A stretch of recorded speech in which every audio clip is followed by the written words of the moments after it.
this morning on DC News Now. We're starting off dry out there, but we'll be tracking a few rain showers to push in later on today. So bring the umbrella just in case, but overall much of the day will be dry.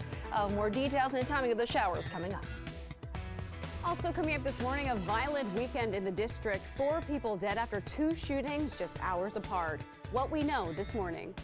Plus, it is a Metro schedule shakeup. What you need to know if you take a train later on at night. An advocate speaking out after a dog was euthanized over the weekend.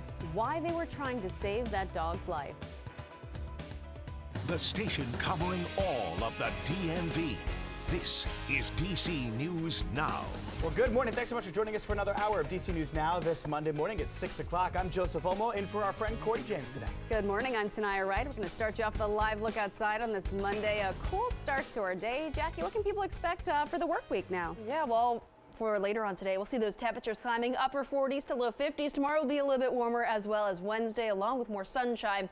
Out there this morning, we're seeing partly cloudy conditions, but a bit on the cooler side. Many of us are starting off into the 30s at this point, but a few locations are actually even colder than that. We're seeing upper 20s Manassas, Woodstock, and Luray. Low 30s in Frederick. We're right around 40 in Hagerstown at this point, along with DC. So those are 2 warmer spots on the map right now. Low 30s off towards the mountains region. High pressure is over our area, and that's keeping us dry and quiet. Back out towards the west, much more active, especially across the Midwest and even into the northern plains. And even overnight last night, Oklahoma did see a tornadoes pass through there. But as this moves its way closer towards our area, we're going to be tracking some scattered rain showers, especially later on this afternoon. But even through the 3 o'clock hour, we should be dry. But we'll see, again, mainly cloudy skies for much of our Monday. More of those clouds stroll in through the middle of the afternoon ahead of some of those rain chances. But we'll likely see those high temperatures today right into the upper 40s to low 50s for the start of the work week. Now tomorrow and Wednesday, like I mentioned, will be a little bit warmer. I have more details on that coming up. But Shanika is here with the all-important traffic update.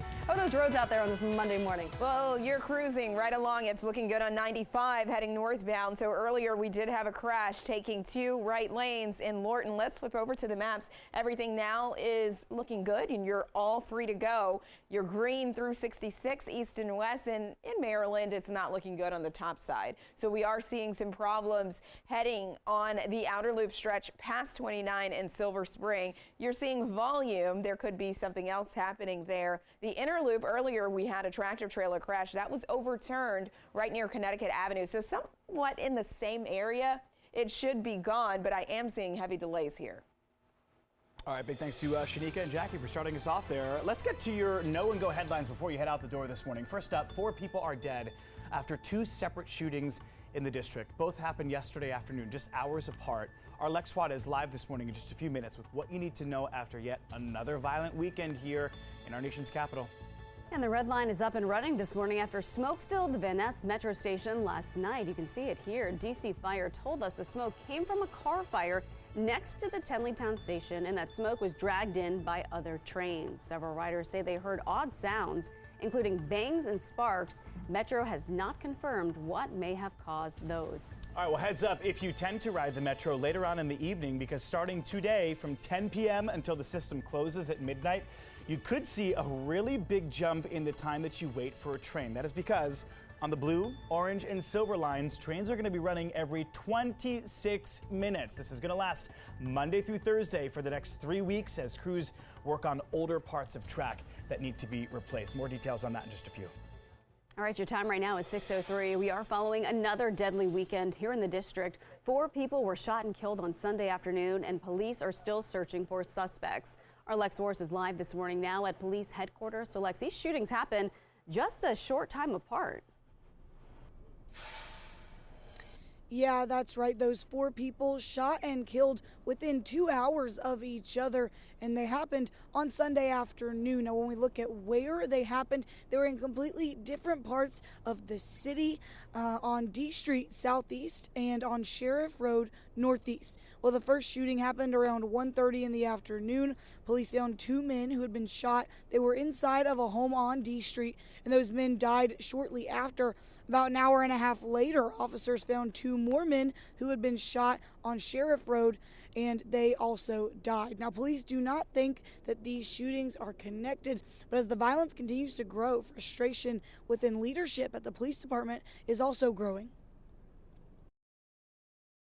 this must not stand.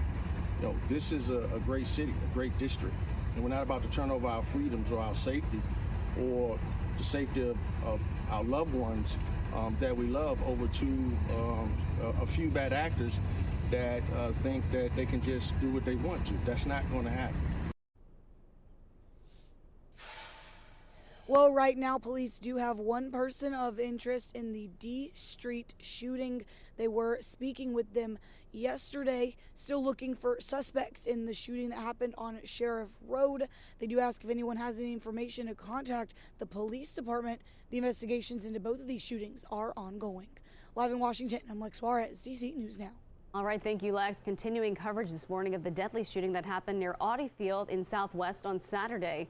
Police responded to that shooting on First Street. The victim has now been identified as 30-year-old Kevin Sharp. A $25,000 reward is being offered now for any information leading to an arrest. All right, you're talking about 605. Well, staying in the district, in the wake of all this violence, D.C. council members are hearing straight from young people in the community about what is going on and the issues they are going through. Take a listen.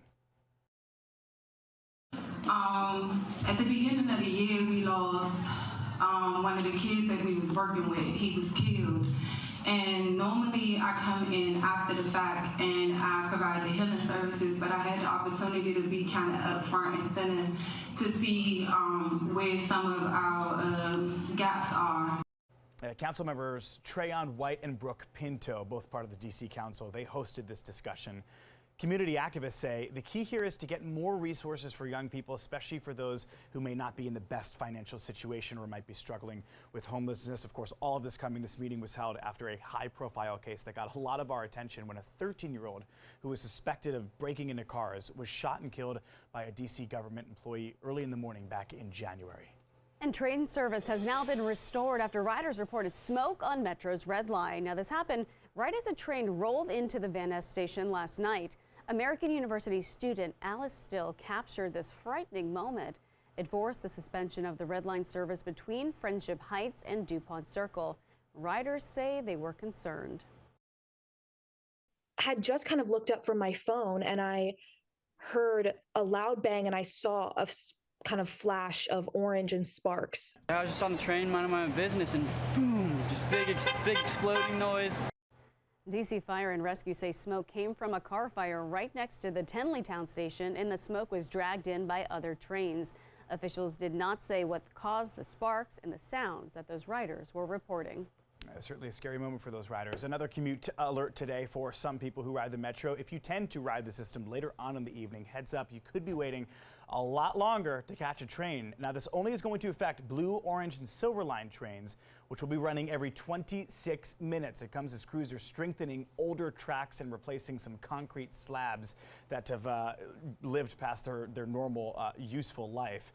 The good thing, Metro says during these hours, only about 4% of riders actually use the system. So here's what you need to know. For the next 3 weeks, Mondays through Thursdays, by 10 p.m., all Blue, Orange, and Silver Line trains will be running every 26 minutes. In many cases, this means you're only going to see trains running through the stations just 2 times every hour. So plan accordingly if you tend to use the Metro. Again, this is only happening from 10 p.m. until it closes. The rest of the day, it remains unchanged. All right, your time right now is 6:08 this morning. We are learning new details about a shooting that happened in Tyson's Corner last week. Police shot and killed a man who was suspected of stealing, but investigators now confirm there was not a gun found anywhere close to where this all happened. Police say they responded to Tyson's Corner Center about someone stealing. When they saw the person they believed was the suspect, that man ran off. Police have identified that man as Timothy Johnson. Officials say that 2 officers chased Johnson, who ran into a wooded area. At some point, after using verbal commands, the officers shot at the man. That man later died at the hospital. And according to the Fairfax County Police Department, the department has had 51 officer-involved shootings since 2005, including this most recent one. In those cases, 20 people were killed.